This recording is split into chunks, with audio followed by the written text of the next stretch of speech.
मैं यहाँ आया था गाड़ी में बैठ के, अब जाऊंगा भी गाड़ी में। इज्जत का सवाल है, विश्वकर्मा बाबा की कसम। पुष्पराज, मैं झुकेगा नहीं सब। विश्वकर्मा पूजा, विश्वकर्मा पूजा, विश्वकर्मा पूजा, विश्वकर्मा पूजा, विश्वकर्मा पूजा, विश्वकर्मा पूजा, विश्वकर्मा पूजा। ये गाड़ी कितनी की होती होगी? 5 लाख में तो आ जाएगी भाऊ। जाए खरीद के लिए।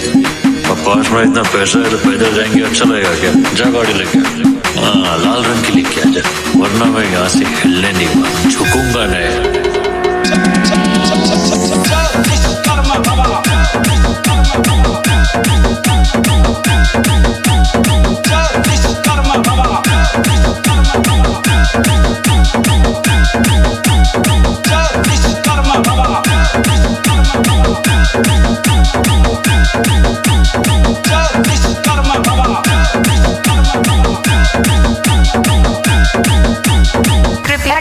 डीजे के सामने से हट जाए। Let's go.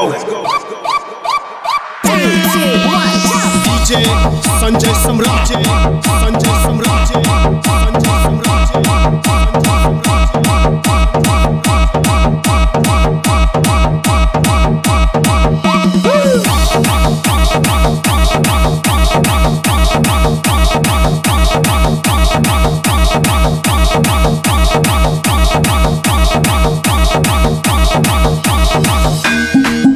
यहाँ किसी के भट्टे में टांग अड़ाने नहीं आया, विश्वकर्मा बाबा की दर्शन करने आया। जय विश्वकर्मा बाबा, विश्वकर्मा बाबा, विश्वकर्मा बाबा। विश्वकर्मा पूजा, विश्वकर्मा पूजा, विश्वकर्मा पूजा,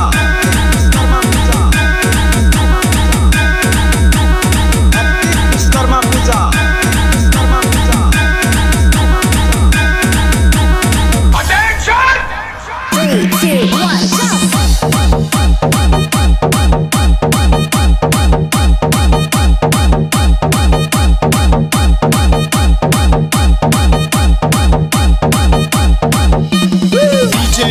संजय सम्राट, संजय सम्राट।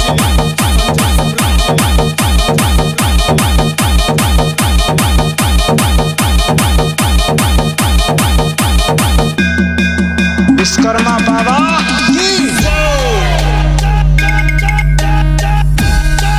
विश्वकर्मा बाबा की जय।